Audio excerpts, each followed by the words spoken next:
how to change phone number in Simply Financial.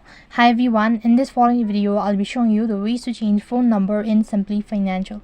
So in that case, you have to log in into your Simply Financial account, and along with that you need to check your internet connection. Due to some security concern, I won't be able to show you the procedure, so I'm just gonna instruct you.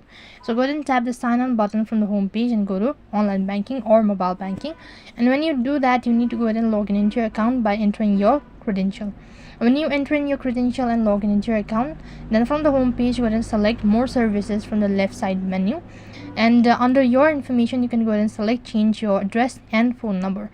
When you do that, go ahead and select the phone number and replace it with the new one, and after that it's going to ask you to verify it by entering the verification code that's going to be sent to the newly registered phone number.